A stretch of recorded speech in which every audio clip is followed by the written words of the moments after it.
Welcome everyone to Tutorial Tuesday. It is week number 4, 2020. I'm glad that you're along with us.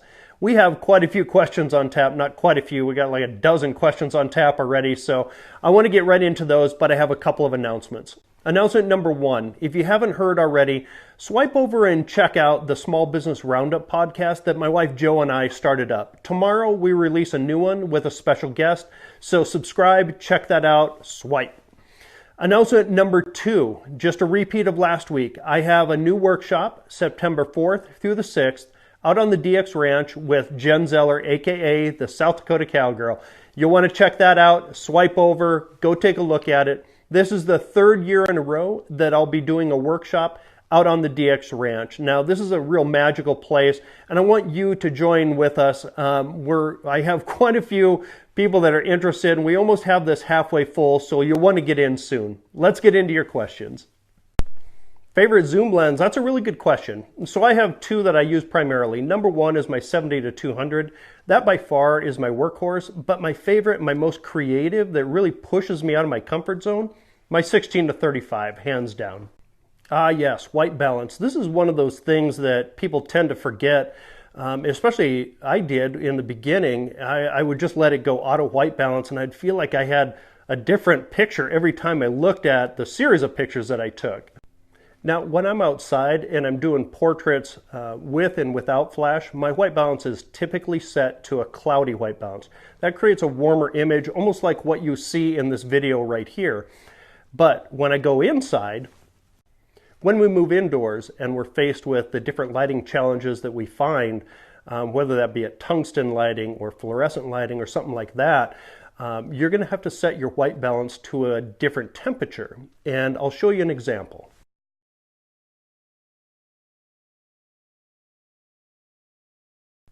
With that picture of Jo sitting at the poker table in the boiler room of the historic Central Hotel in Burns, Oregon, what I needed to do was take a picture of that ambient light and then put light on Jo to make her prominent. So white balance was pretty important in that picture because I needed to pick up the warmth of that red surrounding Jo, but I also needed the light coming off the flash to Jo's face to be a little warmer as well and counteract the cooler temperature from the flash. I believe that this question alone, we could probably build a week's worth of workshops just on photography pricing. The answer is, it depends. It depends on your confidence. It depends on your skill level and experience in the industry. So on that note, if you want to look back at my YouTube channel and take a look at the other Tutorial Tuesdays that I've done, go ahead and swipe over and that'll link you right back to my YouTube channel and you can go through those videos.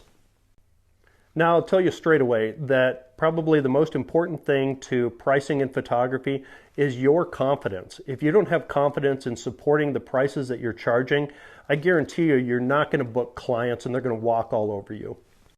Oh boy, worst thing that's ever happened with equipment. Probably shouldn't even share this story, but in over a decade of covering ranch life, I've never ruined a piece of equipment. Honest, true story here. But okay, so I was at an event, people are having dinner, there's awards being given. I kneeled down to get a high angle shot and my beloved 16-35 breaks, snapped in half. I say fortunately because I was in good hands with Allstate. I have my business owner's policy through Allstate Insurance. I called them up, told them what happened, bought a brand new one. They sent me a check to cover the cost of the new one. So I'm not a paid spokesman for Allstate, but I'm just telling you my own personal experience with them. I've had to file a few claims, and every time I filed, it's absolutely been seamless, and I couldn't ask for better. Hey friends, thanks for checking in to Tutorial Tuesday, and thank you for tuning in. And without everybody's participation, these Tutorial Tuesdays aren't as great as they are, so thank you. Yeah, sure. I use a Canon 5D Mark IV and a Canon 5D Mark III. I also use a Canon 16-35 f2.8 lens and a 70-200 f2.8 lens as well. The average lifespan of a camera really comes down to the camera itself, also the manufacturer. Now there is a rule of thumb out there that people look to shutter actuations to grade the mileage of a camera, but for me it actually comes down to Here's a couple different examples. My 5D Mark IV has an actuation rating of about 150,000, while the Canon 1DX series is about 400 to 500,000, and a kit camera is about 100,000. I personally think it's still debatable, the shutter actuations, because I used an original 5D that had well over 150,000 actuations on it. It comes down really to how the camera is treated. Easy answer to this one is I'm always looking for new ranches to host workshops on. So if you know someone in any state with a ranch that's willing to host a photography workshop, hit me up. Age limits on photography workshops, just generally speaking, I would say 18 plus. There is drinking, I won't be shy about that. There is swearing sometimes, and there is a lot of fun. First rule of thumb here, cover your costs. You have to.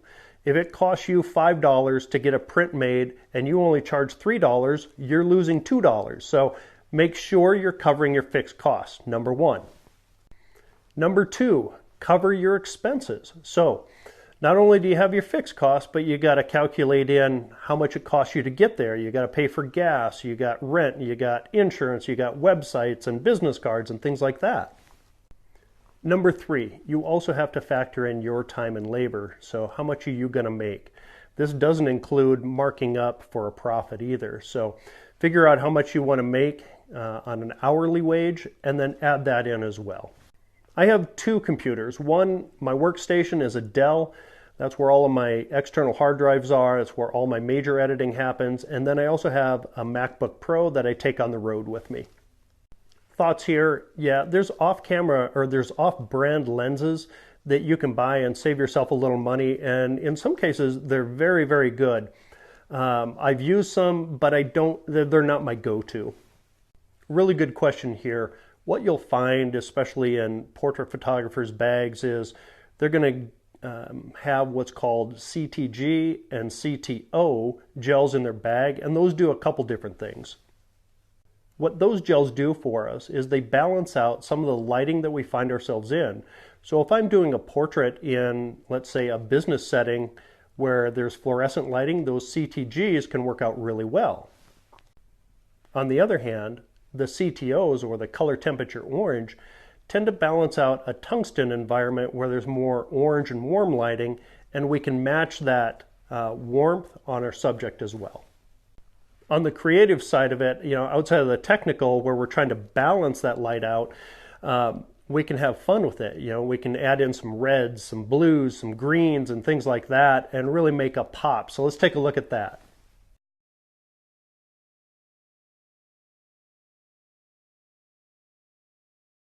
With that picture of Chris, what we were doing was creating the album artwork for his new released album, and swipe over to check that out. But what we're doing is we're drawing attention to our subject using light and contrast. As far as UV filters go, I don't use them at all. There's nothing on the front element of my lenses. As far as polarizers go, I do have a polarizer in my bag that I occasionally use to cut down on reflections if necessary. Oh, this is the easiest question of all time. Go-to snack, hands down, it is Paisley's grass-fed beef jerky. Go check that out. I have to admit, I had to use Google Translate to look that up, what that meant. No questions? No problem. Thank you for tuning in. I appreciate it. Advice for low light photos? Absolutely. Get the shot. That's all that matters. If that means you have to go up to ISO 6400 to get the shot, then do that. But don't let any photography cliches stop you from getting the shot. All right, and what this doesn't mean is you don't throw caution out the wind yelling yee-haw, you know your equipment. So with a Canon T3i or something like that at ISO 6400, it's probably going to be pretty bad. But with the Mark IV, it's fine. Last bit of advice here, in low light photos, if you can use a tripod, do so. That will decrease the dependency that you have on using a higher ISO. So if that's an option for you, use a tripod.